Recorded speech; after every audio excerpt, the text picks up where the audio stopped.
The Watchtower, Study Edition, August 2020. Study Article 31. This article will be studied during the week of September 28th through October 4th. Are you awaiting the city having real foundations? Theme text. He was awaiting the city having real foundations, whose designer and builder is God. Hebrews 11:10. Song 22. The kingdom is in place. Let it come. Preview. Waiting for the fulfillment of a promise can test our patience, and in some cases our faith. What lessons can we learn from Abraham that will strengthen our determination to wait patiently for the fulfillment of Jehovah's promises? And what good example have some modern-day servants of Jehovah set? Paragraph 1. Question. What sacrifices have many made, and why did they make them? Millions of God's people today have made sacrifices. Many brothers and sisters have chosen to remain single. Married couples have postponed having children. Families have kept their lives simple.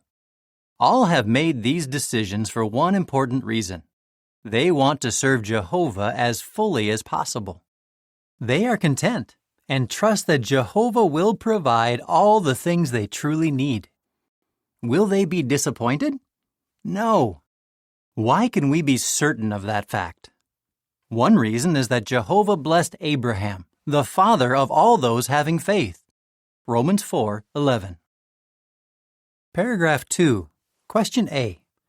According to Hebrews 11:8 through 10 and 16, why was Abraham willing to leave Ur? Question B. What will we discuss in this article? Abraham willingly left the comfortable lifestyle available to him in the city of Ur. Why? Because he was awaiting the city having real foundations. Hebrews 11:8 through 10 reads, By faith Abraham, when he was called, obeyed by going out to a place he was to receive as an inheritance. He went out, although not knowing where he was going. By faith he lived as a foreigner in the land of the promise as in a foreign land, living in tents with Isaac and Jacob, the heirs with him of the very same promise. For he was awaiting the city having real foundations, whose designer and builder is God. Verse 16 reads, But now they are reaching out for a better place, that is, one belonging to heaven. Therefore, God is not ashamed of them to be called on as their God, for he has prepared a city for them. What is that city? What challenges did Abraham face while he waited for that city to be built? And how can we be like Abraham and those in our day who have followed his example? What is the city having real foundations? Paragraph 3. Question. What is the city that Abraham awaited? The city that Abraham awaited is God's kingdom. That kingdom is made up of Jesus Christ and 144,000 anointed Christians.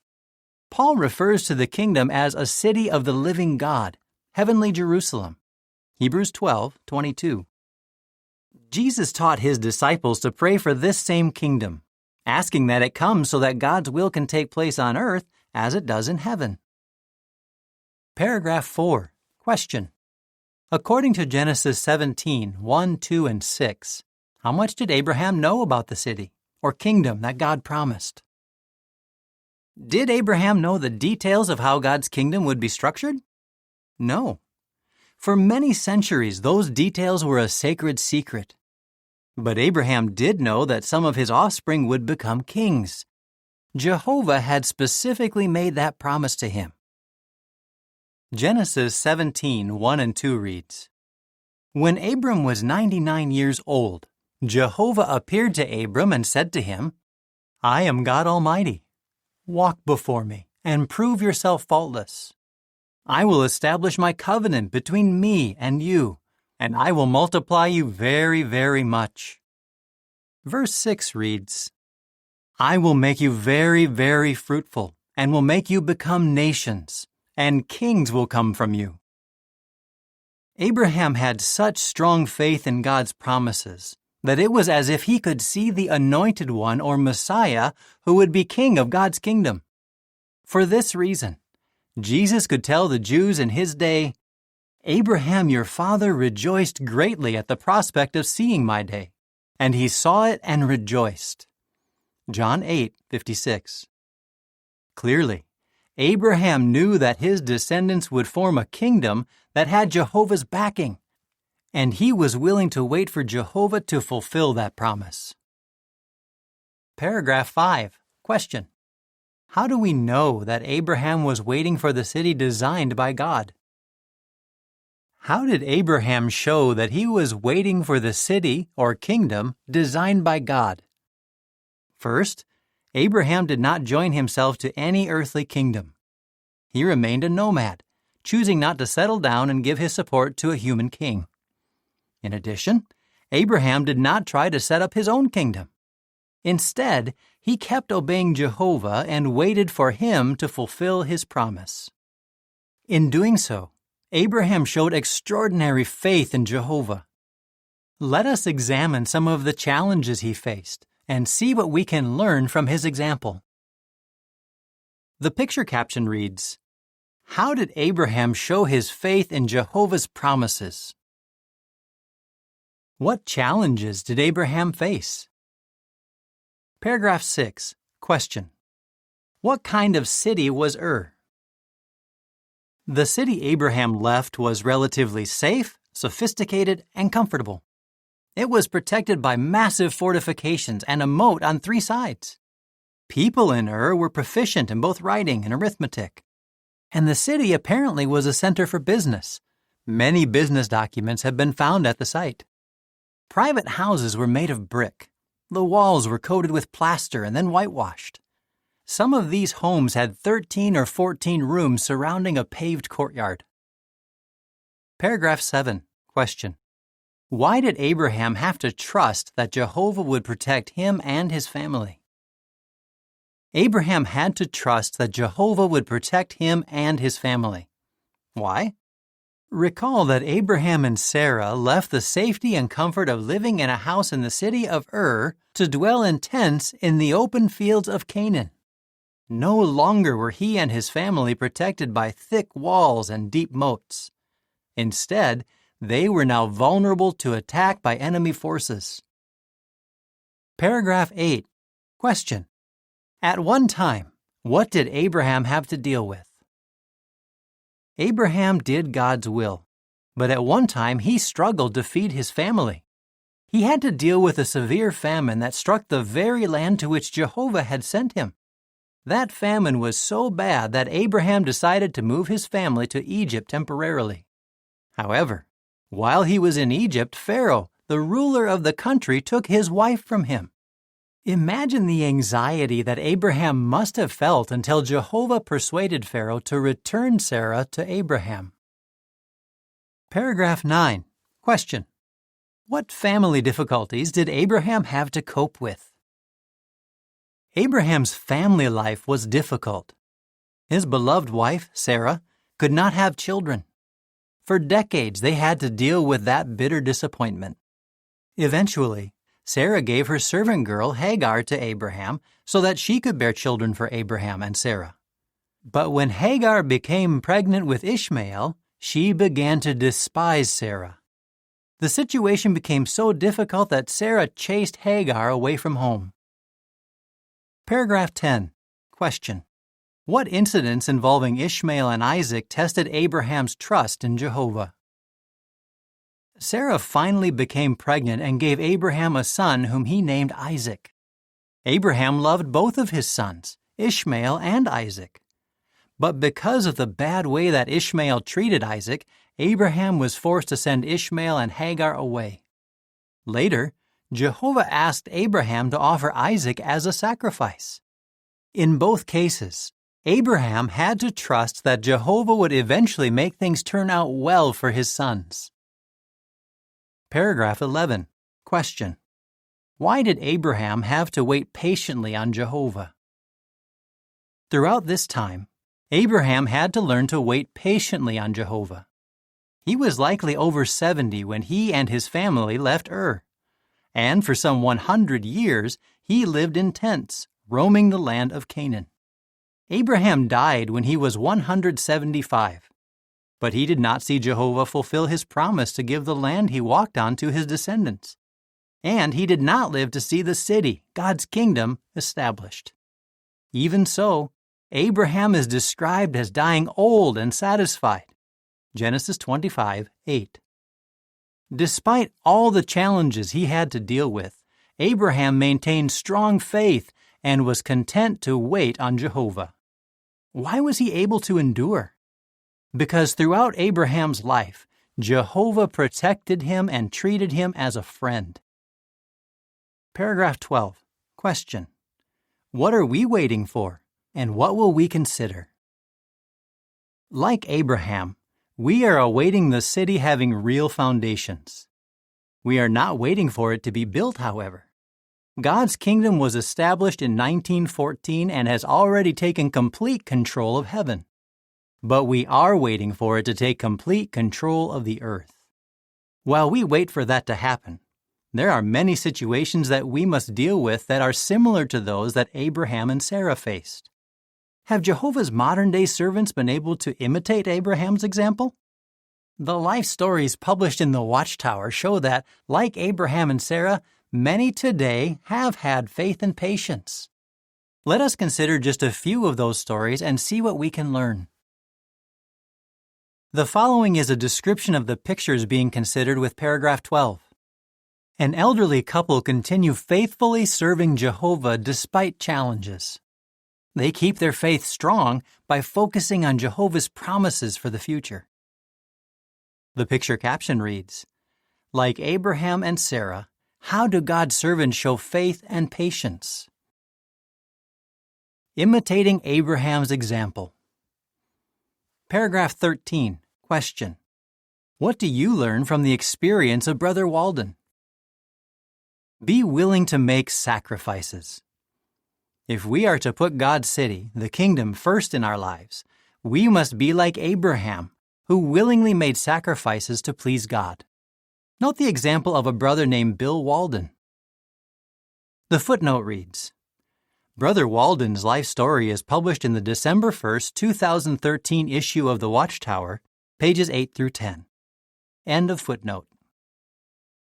In 1942, Bill was about to graduate from a U.S. university with a degree in architectural engineering when he started studying with Jehovah's Witnesses. Bill's professor had arranged for Bill to have a job after graduation, but Bill declined. He explained that he had decided to give up the promise of a secular career in order to serve God more fully. Shortly afterward, Bill was drafted for military service. He respectfully refused, and as a result was fined $10,000 and sentenced to 5 years in prison. He was released after 3 years. Later, he was invited to attend Gilead School and served as a missionary in Africa. Then Bill married Eva, and they served together in Africa, which called for sacrifices. Eventually, they returned to the United States to care for Bill's mother. Summarizing his life story, Bill says, "Tears come to my eyes when I think of the awesome privilege of having been used by Jehovah for more than 70 years in His service. I often thank Him for guiding me toward making His service my career. Are you able to make the full-time ministry your career?" The picture caption reads, Bill Walden was willing to make sacrifices and experienced Jehovah's blessings. Paragraphs 14 and 15. Question. What do you learn from the experience of Brother and Sister Apostolides? Do not expect your life to be trouble-free. From Abraham's example, we learn that even those who devote their entire life to serving Jehovah must still deal with problems. Consider how this proved true in the experience of Aristoteles Apostolides. The footnote reads, Brother Apostolides' life story is published in the February 1st, 2002 issue of the Watchtower, pages 24 through 28. End of footnote. He got baptized in 1946 in Greece, and in 1952 he got engaged to a sister named Eleni, who had the same goals as he did. However, Eleni fell ill, and was diagnosed with a brain tumor. The tumor was removed, but just a few years after the couple got married, the tumor came back. The doctors operated again, but Eleni was left partially paralyzed, and her speech was impaired. She remained a zealous minister despite her illness and despite the government persecution at the time. For 30 years, Aristoteles cared for his wife. During this time, he served as an elder, worked on assembly committees, and helped to build an assembly hall. Then in 1987, Eleni was hurt in an accident while she was preaching. She was in a coma for 3 years and then she died. Aristoteles sums up his experience by saying, "Over the years, trying circumstances, difficult challenges, and unforeseen occurrences have called for an inordinate amount of tenacity and perseverance. Yet, Jehovah has always given me the needed strength to overcome these problems." How Jehovah loves those who do all they can for him despite dealing with trials. The picture caption reads, Eleni and Aristoteles Apostolides felt that Jehovah strengthened them. Paragraph 16. Question. What good advice did Brother Noor give his wife? Focus on the future. Abraham focused on the future rewards that Jehovah would give him, and this helped him to overcome his immediate challenges. Sister Audrey Hyde tried to keep this positive outlook, even though her first husband, Nathan H. Noor, died of cancer, and her second husband, Glenn Hyde, became afflicted with Alzheimer's disease. The footnote reads, Sister Hyde's life story is published in the July 1, 2004 issue of The Watchtower, pages 23 through 29. End of footnote. She says that she was helped by something Brother Noor told her just a few weeks before his death. She says, Nathan reminded me, after death our hope is sure, and we will never have to suffer pain again. Then he urged me, look ahead, for there is where your reward is. He added, keep busy. Try to use your life doing something for others. This will help you to find joy. What practical advice it is to stay busy in doing good for others and to rejoice in the hope. Romans 12:12. The picture caption reads, Audrey Hyde kept a positive outlook by focusing on the future. Paragraph 17. Question A. Why do we have good reason to focus on the future? Question B. How will following the example recorded at Micah 7:7 help us to enjoy future blessings? Today, we have more reason than ever to focus on the future. World events clearly show that we are in the final part of the last days of this system of things. Soon, we will no longer need to wait for the city having real foundations to take full control of all the earth. Among the many blessings we will enjoy will be that of seeing our loved ones raised from the dead. At that time, Jehovah will reward Abraham for his faith and patience by bringing him and his family back to life on earth. Will you be there to welcome them? You can be if you, like Abraham, are willing to make sacrifices for God's kingdom, if you keep your faith despite problems, and if you learn to wait patiently on Jehovah. Micah 7:7 reads, But as for me, I will keep on the lookout for Jehovah. I will show a waiting attitude for the God of my salvation. My God will hear me. What do you think? What is the city that Abraham awaited? What challenges did Abraham face? How can we imitate Abraham's example? Song 74. Join in the Kingdom Song. End of article.